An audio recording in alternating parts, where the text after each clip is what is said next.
crafters, it's me, Jen Evers with Quality Crafts. I have a super fun and easy flip book for you today. I found it on Scrap Diva 29's channel on YouTube, and it takes under a minute to put the whole thing together. After that, it's just your time in embellishing and deciding what you want to add and what kind of flip mechanisms that you like the best. So let's go down to the desk and get started. So here we go. All you need is 4 pieces of 6x6 paper. Now I like it thick, like Scrap Diva does. So I took 4 or 8 altogether, and I just glued them together. So I've got 4 double-sided pieces of paper here. These 2 are going to be my outside, these are my inside. And all you're going to do is create as much space between your pages as you think you're going to need as you build up the embellishments on the top of your page. Now she did her space really small, like maybe a 1/16 of an inch, like that. I'm going to make mine just a little bit bigger. You can always pull out a ruler and see how big you want yours to go. I'm going to go about 1/4 of an inch because I really think there's going to be a lot of big stuff in mine. And then as you have them there, you're just going to put it together with a piece of washi.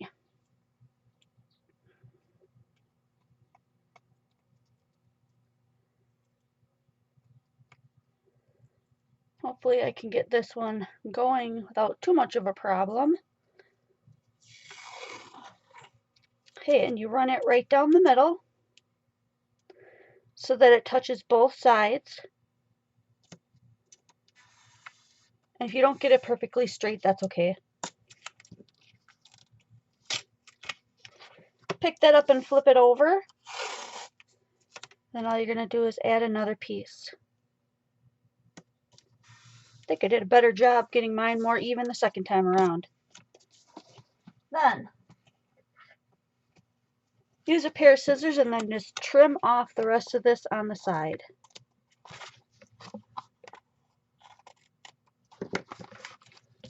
So like I said, this is the middle.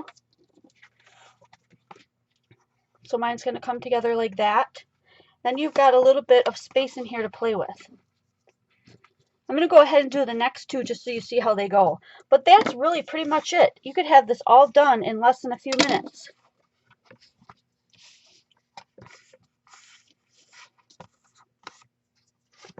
This is the next piece. I'm just making sure that my butterflies are sticking up because that's where I want them. That's how I want them to look.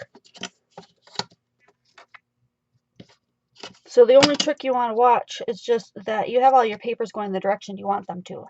I'm going to stick with this same theme and just use this tape throughout the whole book.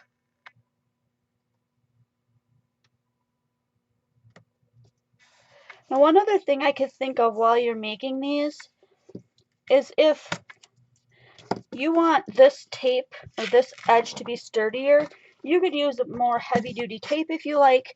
You could use your tape runner or your ATG gun or your Sukwang tape, and you could go ahead and run that down underneath this, meaning that it would make the washi more permanent. Because we all know when we use washi, it's not exactly permanent.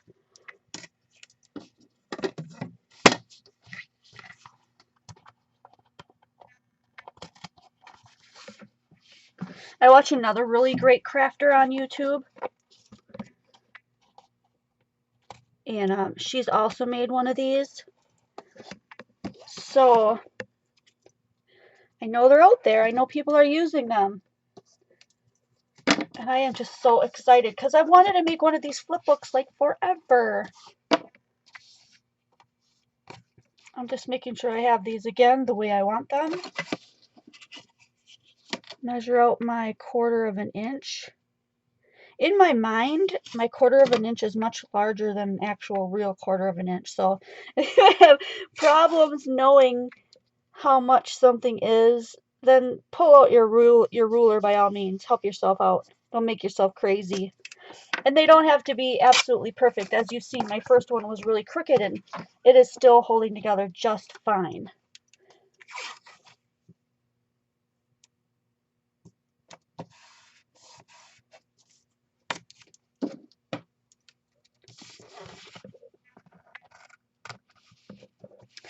Scrap Diva 29 showed how to do a couple of different flipping techniques. And in my next clip, I'll share with you a couple of things that I came up with that I thought would be kind of fun. This is the outside of my book. This is the inside. These two come in like this, and then it all folds together like that.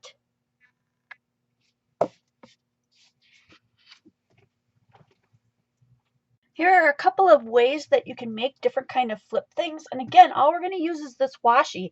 This is what just astounded me about Scrap Diva's video, is that I didn't have to worry about creating gussets or how I was going to adhere things or whatnot. Everything was, this washi was used for everything. So let me show you an idea that I had. These are like a big, I think this is a Tim Holtz die. And I'm just going to cut this one in half. So I'm going to try to just line up those points the best I can so that I can create a pocket with these. So I cut out a couple different ones. But what I want to do is glue this one on top here so that there's a pocket on the inside. So I'm going to use just a little bit of wet glue just on the very outside edge.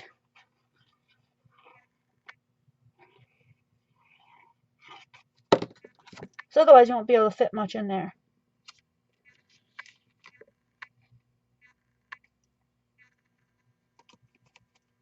Okay, and then this second piece, of course, I'm going to go ahead and glue this one down to another one, and that way I'll have two that are the same, and I can put them in and make them flip.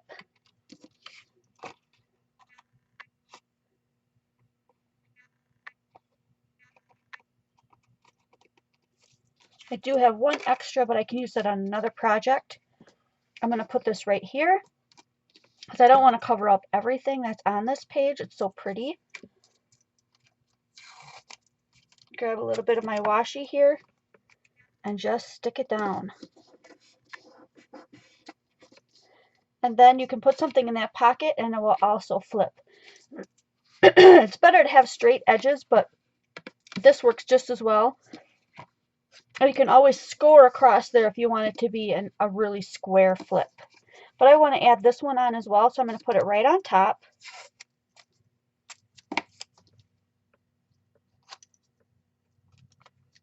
And then add a little bit more washi.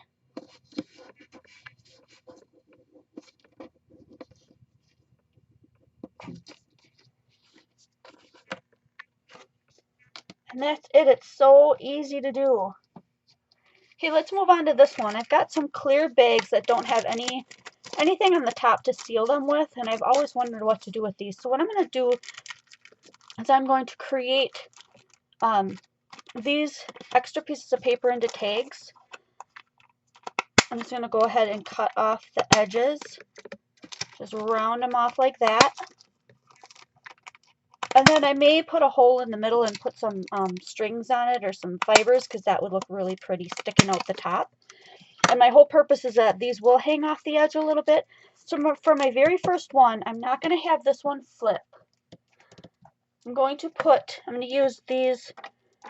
It won't matter because you won't really see it, but I'm trying to use my ATG gun tape so it doesn't show as much. And I'm going to use these already made, what do you call those, pleats, or where the plastic comes together, to put my adhesive down. And I'm going to raise it up a bit so that when this is at the bottom, all the way to the bottom of the bag, that it hangs out the top of the flip book just a bit. And then I'm just trying to get it in straight. So just like that. And then I'm going to make these two that go on top of it as flips. So one will flip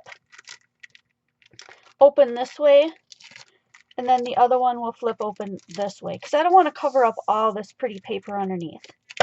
So that is my goal. I think I'm going to have this one, I'll line them right up on top there, and put this down here, and have this one flip this way.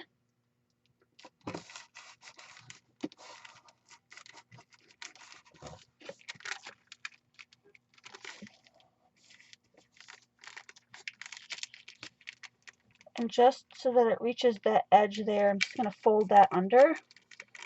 Same with on top, just where the edge of the bag is. This is all just playing around and what works and what doesn't for me, because flip books are not my thing, but gosh, they're super fun. So let's do this last one like on top so it sits that way, and I'll put the washi down this side.